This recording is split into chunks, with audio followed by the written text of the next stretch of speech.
Hello and welcome to Jesus for Asia Now. I'm Natalie Wood and my husband John is here with me today. Hello, love. Hi, darling. How are you today? Doing well. How are you? Good. I'm glad to be here, and I'm glad we get to talk some more about our Bible workers. Oh, yes. They always inspire me. Which country are we going to today? India. India, okay. Yeah. Now, we've worked with Bible workers in India for a little bit, or can you fill us in a little? The Bible Workers in India was the very first ministry that we started out in, way back in 2005 when we launched out in faith to start what was then Jesus for India. Right. I was working at a college and we felt a call to go into ministry, and the Lord started developing the Bible Worker program. He led you to a book all about the effectiveness and the power of the local Bible workers in India. Right. It just really inspired us. And so that was the very beginning of our ministry. In fact, it was called Jesus for India for the first couple of years. Right. So the local missionary is more effective in many ways Yes. than a foreign missionary, and they know the language. They don't have to have transportation, travel, air travel, train travel, anything to get to where they're working. Yep. Many times they grew up in the area where they're actually working. They don't have to cross languages. Yep. None of those things. Right. So their job is just to take the gospel to their own people. And many of these Bible workers are already doing it. A little stipend every month allows them to do it full time and to Right. focus on it. And in the beginning, we had decided to have one project in our ministry, and that was the Bible worker in India. And the Lord changed that plan after a year or two. But at the beginning, I mean, even up until now, the Bible worker is really the backbone and the core ministry of Jesus for Asia. Why? Because they can reach places that I could never reach. I mean, there is a partnership though.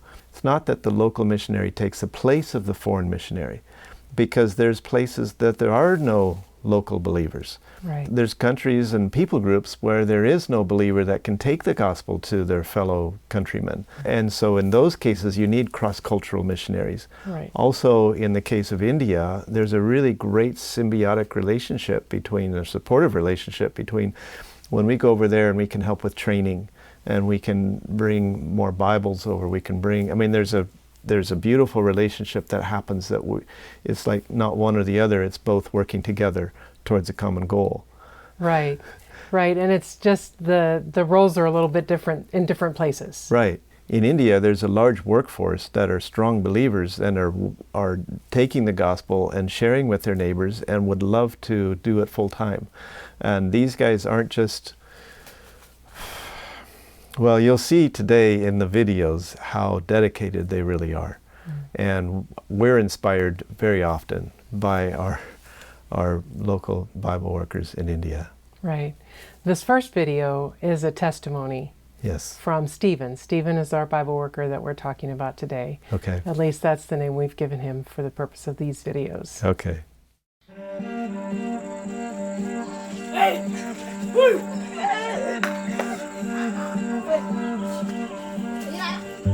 நான் ஒரு இந்து குடும்பத்தை சேர்ந்தவன்.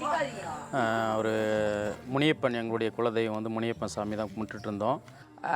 My father name was Muniyappan. It's a God's name of forest. My father was so pious and doing all kind of puja, but my father became so ill because of this witchcraftness and died away. Since my father died away, I hated all these gods. Even whenever I looked at the idols, I used to scold the idols. I used to rebuke the idols. Why my father was so faithful to you, but you never gave life to my father. அப்புறம் கடவுளே இல்லை அப்படின்னு சொல்லிட்டு தான் நான் இருந்தேன். After my father passed away, I came to the conclusion there is no God. If there is any God, it would have saved the life of my father. But no gods, though we worshipped so many gods, no God saved the life of my father. I was just roaming around. I was doing what all I like. This time, Brother Devanbu, he was the Bible worker, came and met me and told about Jesus. I had idea when I heard about Jesus, Jesus also one of the gods. But Devanbu explained everything very clearly. Only Jesus is the Lord. Other gods are not God. And also he gave me the study on fallen angels. He made it very clear. Other gods are not gods, but all are fallen angel. All are follower of Lucifer. Then I could understand very clearly Jesus is the Lord. அப்புறம் எனக்கு மனசில் தொட்ட வசனம் ஒன்று தான். I was almost taking Bible study for 3 years from Devanbu. After that, I started going to church regularly. Ezekiel 22nd chapter, verse 30 says, I am searching for someone to stand in between me and the nation. So I thought, why I can't be that one man who can stand in between God and the nation. So I decided to do the ministry.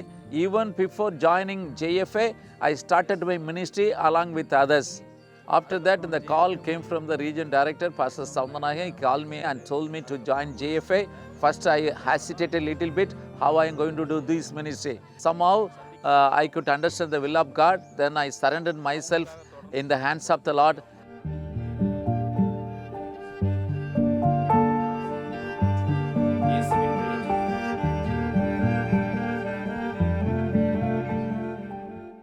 That's an amazing testimony that his father died even though he was worshiping all those gods. And he got angry and decided there was no God. Mm-hmm. And then all the Bible worker did was explain to him how that worked. Mm-hmm.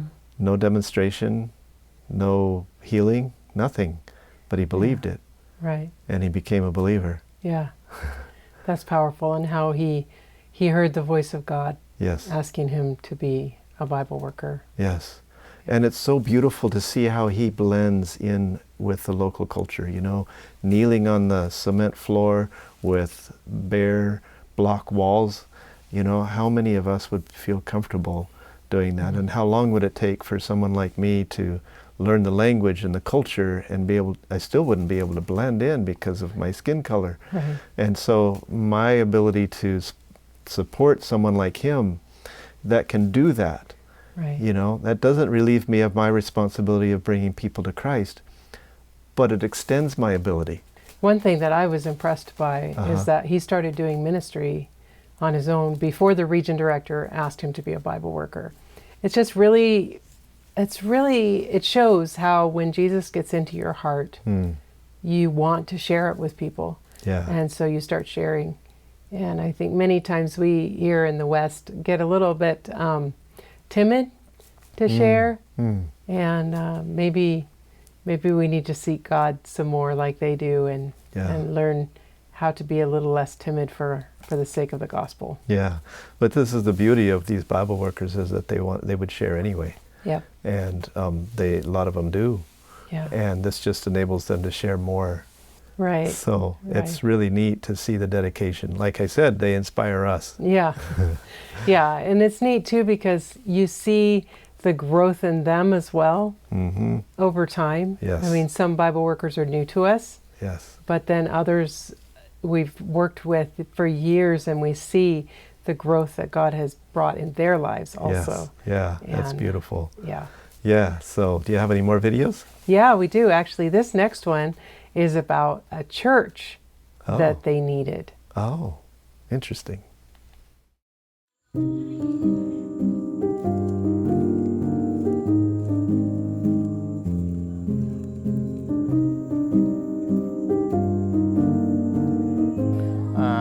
அது வந்து என்னுடைய இது எதுவுமே என்னால் சுயமுயற்சியால் எதுவுமே முடியாது. Before I go to ministry, I pray sincerely. And the very previous night, I kneel down and pray, God, I am going to this place tomorrow. Kindly lead me with your Holy Spirit. Wherever I go, first I make friendship with them. Being a friendship, slowly I will know what is their problem. Sometimes they may not be very open to tell all the problem with me. But when I approach them and ask them, you tell your problem, slowly they start telling their problem. Then I tell about Jesus. I assure them only Jesus is the solution for all your problem. In this way, we approach so many people God gives us more soul. Now we are able to gather all the soul in one place. For that purpose, we put on small shed. அந்த shed போடுறதுக்கு No one gave money from the mission, from the organization to put up that small shed nearby my house. My mother refused to remove the jewelry because she is aged. At that age, she accepted Christ, accepted Seventh-day Adventist truth. Still, she is not willing to remove the jewelry because it was very shame on her part when others look at her. So she said no. But when we planned to put that shed, she herself came forward to give the jewelry. She removed everything. I didn't ask her to give the jewelry, but she removed the jewelry and gave it in my hand along with another man who donated his laptop selling amount. We put together, we collected some amount from the believers themselves, and we could make up that shed for God's people to worship together.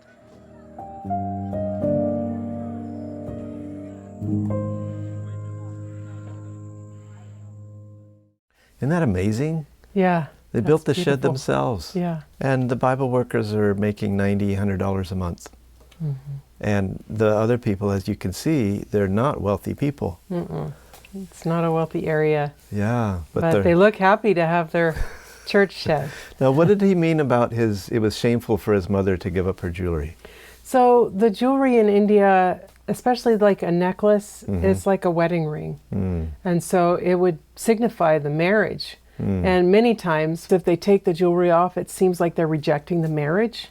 Or they've never been married, and it means that they're... Right. Or they've been shamed in some way. And so for her to take it off herself would say something to those looking on about her husband, her marriage, her family, her commitment, some of those things. And so, you know, while we don't wear jewelry, it's very hard for them.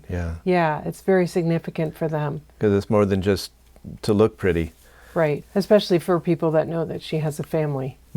Oh, so yeah, so shameful. But she did it, and you see the smile on her face at the end of that video? Yeah, that was beautiful. So that church shed was built by the donation of a laptop and her jewelry, and then some offerings from the local people. Amazing. And we never got a request for a church to be built. Yeah. No. They just did it because they really wanted a place to worship God. Right.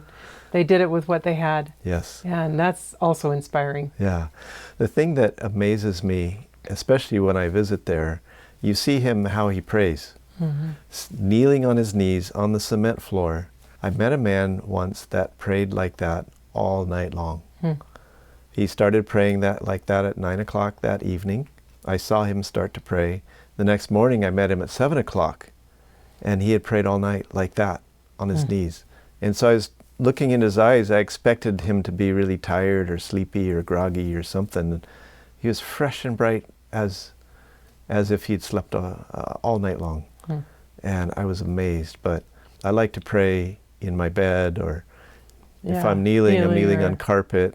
Right. And with most of my weight on a chair or something like that. But to pray like that, that's intentional. Yep. And that inspires me to take prayer more seriously. Even that young child, you know, he had his eyes closed and he was kneeling on the cement praying, or listening to the Bible worker's prayer. And the lady, why does she cover her hair like that? Well, it's a sign of respect. Oh. So they put this part of their sari over their head. Oh, you're wearing a sari. Yeah, they put this part of the sari over their head during prayer, and sometimes through the whole church service. Especially if they have anything to do up front, they cover their hair. Now, I've seen you cover your hair with your sari during prayer. When we pray. Yeah. Why do you do that? Out of respect for God. Wow. And a reminder of my friends in India. Oh. That's awesome. Do we have another video about Stephen from India? Yeah, we do. I think this one's about one of the people that was converted because of his ministry. Oh, awesome.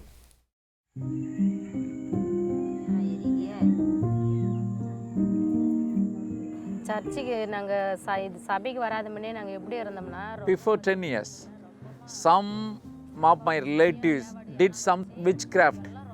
Because of that witchcraft, my body caught sickness. All doctors said nothing wrong with your body. Then what shall I do? I went to the soothsayers, I went to the witchcraft doctors. They were not able to get my health back. Day by day, it is getting worse and worse. Because of that evil possession, I tried to commit suicide. I tried to hit myself with big stone. I tried to get into the fire. These were the activities I did because of the evil spirit possessed.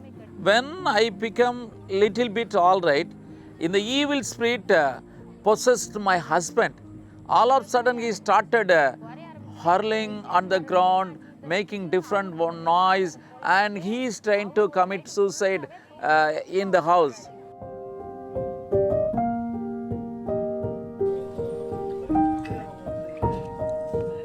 அப்பதான் இந்துல என்ன சொன்னாங்க, இந்து கோயிலுக்கு போங்க சரியாவுன்னு சொன்னாங்க. இந்து கோயிலுக்கு Many of my relatives and many of the well-wishers told me to go to this temple, that temple, this temple. I went so many temples just for deliverance, but nothing could help me.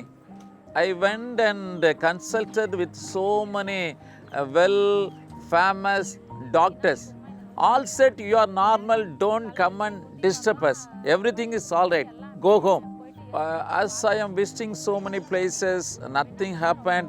I become just flat on my bed. Almost I was on my death bed only. Then some of the Hindu priests themselves told, you better go and stay somewhere in Christian church at least for 2 days, so that you will be all right, then you will be normal, then you can come to us. This is what Hindu priests told me. ஆனா எங்க வாழ்க்கையில நடந்ததெல்லாம் நினைச்சா எனக்கு ரொம்ப Because of depression, oppression, I become very, very discouraged. Even to say I don't want to live on this earth. I went to that condition.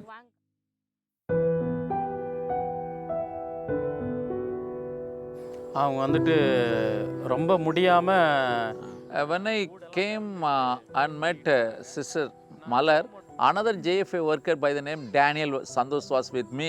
Both we came and met this lady Malar. When I stepped inside, she started rolling on the ground. That spirit started speaking to me and making many questions, making many commands, making fun on me. I was a little bit frightened. With prayer in my heart, we started praying. Then slowly she became calm.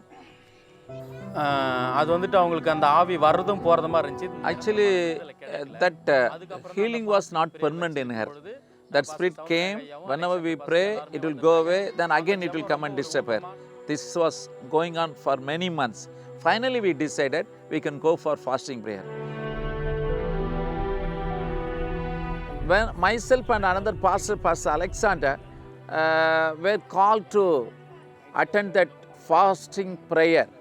At the end of the prayer, they asked me to offer the prayer for her. As soon as he came and knelt down, I started my prayer. She started rolling on the ground. Her behavior was very rough and uncontrollable. 3-4 ladies were there. They came and controlled her.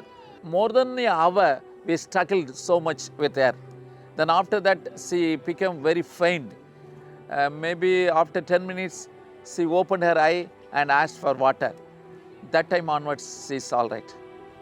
அதிலிருந்து எனக்கு இப்போ வந்து சர்ச்சில் வந்து இப்போ இந்த சபைக்கு Actually, after coming to church, not only I got the deliverance from the evil spirit, financially we become somewhat sound. Before that, even my husband is a good hard worker. Nobody will call him for any work. After coming to church, I goes to take care of the sheep. I have some sheep. That's also very fine. God has blessed us. Now we are so happy. We want to thank the Lord for that. Yes. இன்னொன்று pastor இப்போ எங்களுக்கு இந்த வப்பு Suni Starting from that day onwards, I have never taken any injection. Well, last month also I had some swelling in my feet. My husband told me to go to doctor. I said no. God is the greatest physician. He will take care of myself.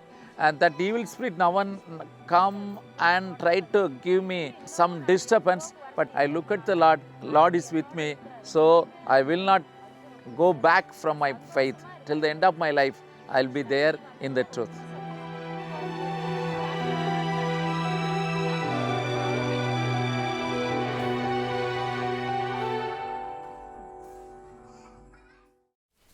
Wow. That's why we do what we do.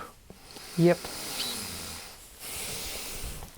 You know, some people say, you know, you should leave those people alone. They have their own religion.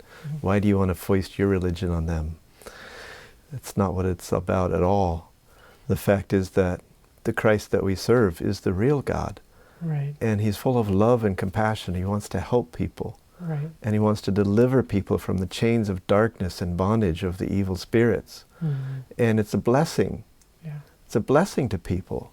Yeah, you could see the shift in her expression Yeah. as she was talking about when she was demon possessed and how then the depression came and her husband became demon possessed, and you know, her face, she was nearly in tears, Yeah. if not crying. And you see her now in the last scenes, she's got that smile on her face Yeah. that's genuine. It's like, what She's a change. found relief. Yes. She's found freedom. and so And she's been freed from that evil spirit. Yeah, and so sending the gospel through these Bible workers isn't just like doing church expansion Right.